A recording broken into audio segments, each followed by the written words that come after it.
Welcome back, boxing fans, to another lunchtime boxing walk.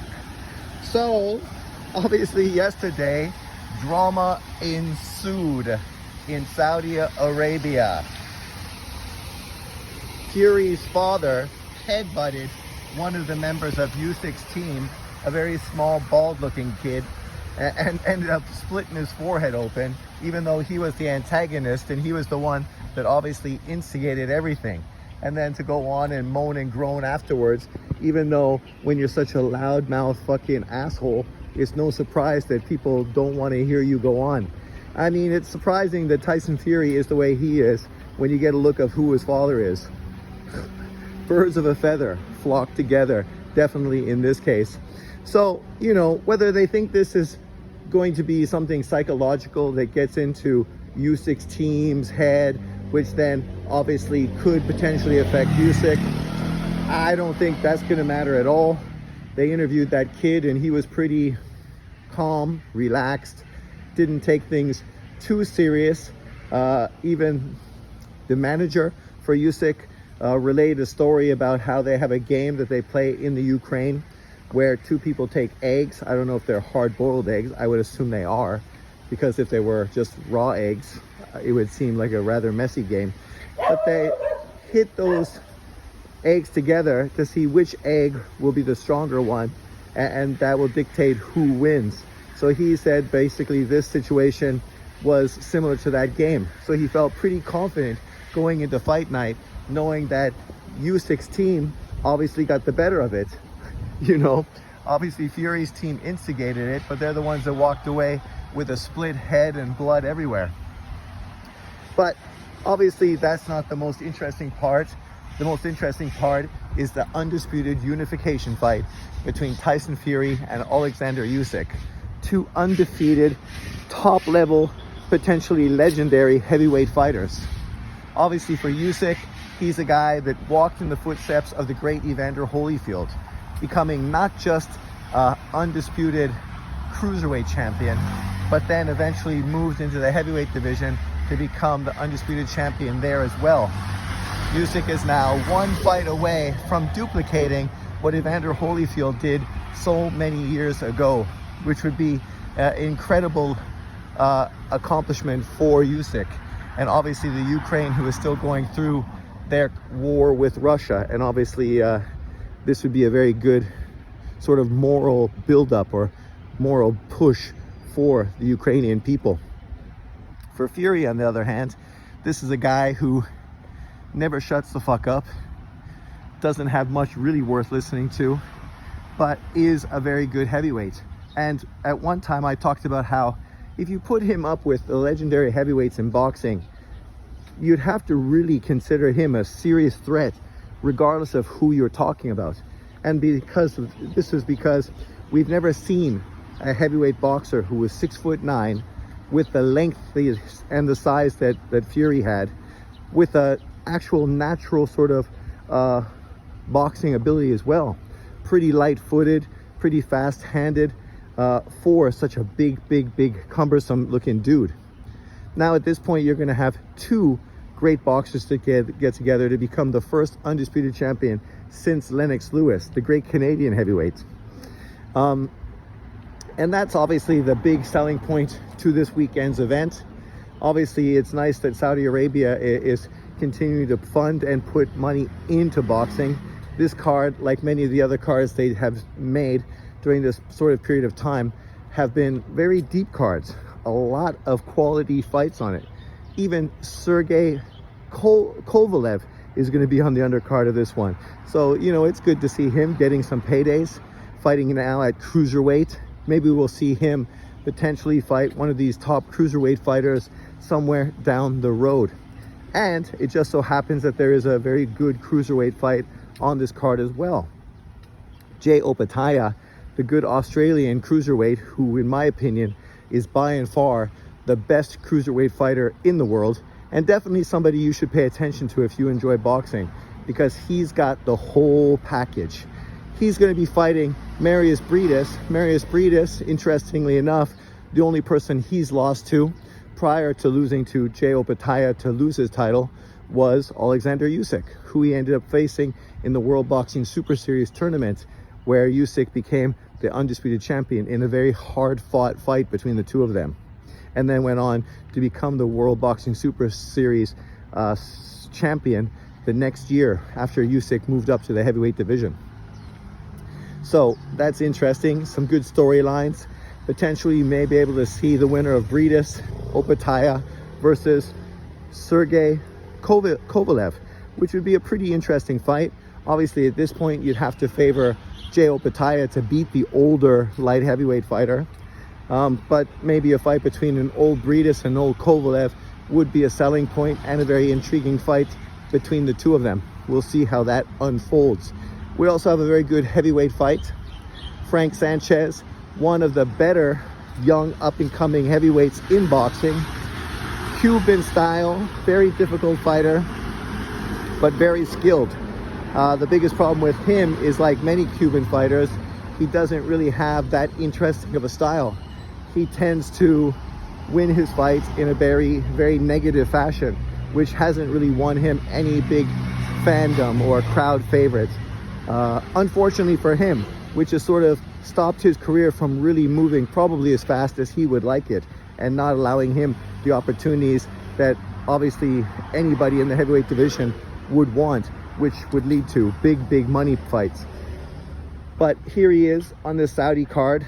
That's a great thing right there. It's obviously showing that money is going to his bank account and opportunities are being made available to him. He's going to be fighting the tough German-Turkish fighter Adyet Kabal, who obviously was on one of those other Saudi cards and had an incredible upset against the big Russian-Canadian fighter who was undefeated with a very high knockout ratio. He went in there and schooled on that guy, embarrassing him and stopping him, I think, in the 6th round, which I don't think anybody would have predicted.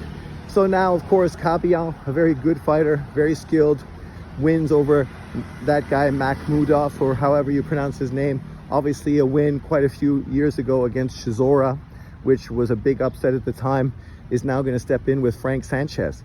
It's a really intriguing fight, a really 50-50 matchup between two really good and smaller heavyweights, right? So it'll be interesting to see whose skills pay the bills when we talk about this particular fight.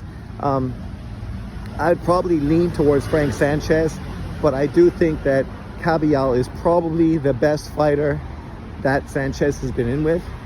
More versatile than anyone else, not necessarily as hard a puncher or as long and big naturally as some of the other fighters he's faced, but just a better overall technical boxer, and a guy that potentially could bring quite a few obstacles in front of him, because obviously they could potentially mirror each other in quite a few skill sets. So I'm looking forward to that fight. It might not be the most exciting fight, but I do love to see me some 50-50 matchups, and I think this one is definitely like that. Joe Cordina is jumping in with a good, I think, Venezuelan opponent. I don't know how to pronounce his name, but we've seen him before.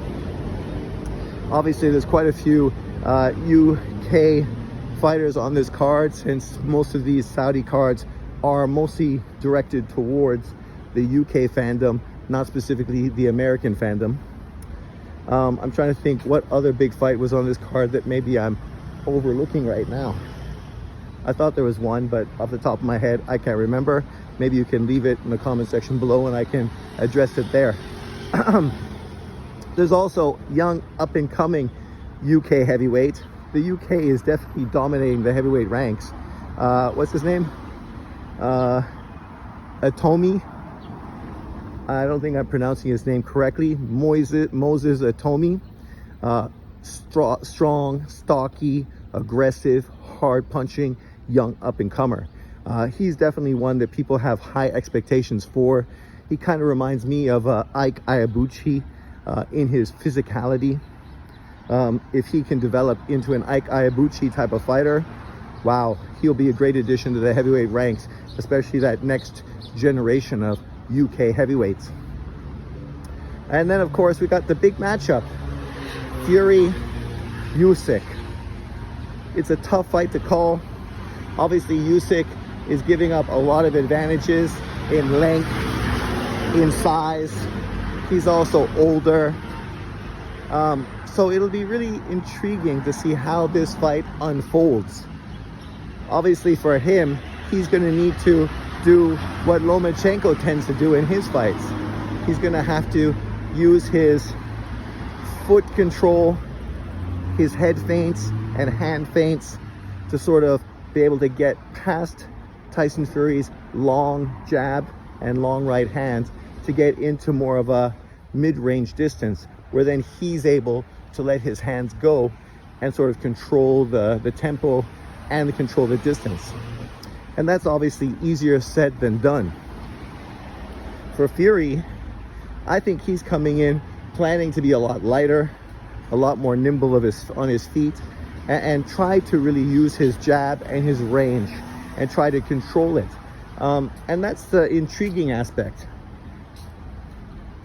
Philosophically, you can understand why he would do that, and it makes maybe some sense as far as natural matchups.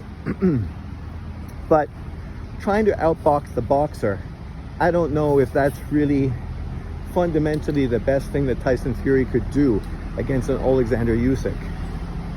When he had success against Wilder, what he used was his natural physicality, his size, to sort of lean on, tire out, and make it very difficult for Wilder to be effective, specifically in the later half of the fight. This is something the Klitschko brothers both relied on a lot in their heavyweight reign. It wasn't the most entertaining way of fighting. It wasn't the kind of matches that end up making fans very excited, as we could see by obviously the Klitschko's reign in the heavyweight division, which didn't really get too much attention outside of Europe. But at the same time, it's effective. Being a big man, it's best to be the big man. If you're the big man and now you're trying to be the small man, you're literally giving up all your natural advantages and allowing the other fighter to do really what he hopes to do, what he wants to do. We know in this situation, Usyk has faster feet, faster hands. He's the better boxer. And there's nobody, I think, that has any common sense that could act as if somehow Tyson Fury is the better boxer than Alexander Usyk is. I mean, that's not even close to being reality or part of the truth. The truth is, when these two guys measure up, there's levels to this. And unfortunately for Fury, he's just not on Usyk's level as a boxer. So if he gives up his natural size advantages and then goes in there trying to outbox the boxer, I think it's going to sort of play out very similar to what we saw with Anthony Joshua versus Alexander Usyk. AJ is a good boxer. He improved, I think, from fight number 1 to fight number 2. Looked much better in that second fight, yet nonetheless wasn't able to outbox the physically gifted fighter in Usyk, who's just fundamentally a better boxer. And I think Fury potentially could have the same kind of problems. I know apparently from Usyk's team, they expect to stop Fury late in this fight. If they do that, that would be spectacular, and obviously would really crown Usyk one of the best heavyweights of this modern era, right? A guy who's able to overcome these gargantuan giants like Fury and Anthony Joshua, and to become undisputed in a time where a lot of times the bigger fighters are given a lot of advantage just from the public perspective over smaller fighters. And you know, this fighter who deals with a lot of the same problems Evander Holyfield dealt with in his career, being the smaller heavyweight, needing to compete with the bigger guys like Lennox Lewis and Riddick Bowe, never was really given that much of an opportunity, or never seen as a guy that could really fundamentally compete against the bigger heavyweights. And I think this is a similar situation with Usyk. And I think he could definitely make a huge statement, something that Evander Holyfield really wasn't able to do, getting beat by both Bowe and by Lennox Lewis. And definitely showing you that the big man is better than the small man when you get to it. That size matters, and there are weight classes for a reason. Let me just jog across the street. I pulled my groin having a running race on the weekend. That's what happens when you drink too much with your coworkers. So now I can't really run at all, but hopefully that'll heal in the next few days. Obviously, I understand why people hope that Fury wins. I kind of hope he wins because I think that big card they're trying to set up in Wembley in London, the 5-on-5, would be huge, humongous, specifically if you had Fury versus AJ for Undisputed. But on the other hand, there's nothing I'd rather see than Tyson Fury get his ass whooped and get stopped by Alexander Usyk, making a huge statement and showing you a lot of the hate that Anthony Joshua got was really unfounded. But let me know what you think in the comment section below. Who do you think is going to win this fight? Why and how? Thanks for watching. Remember to like, share, and subscribe.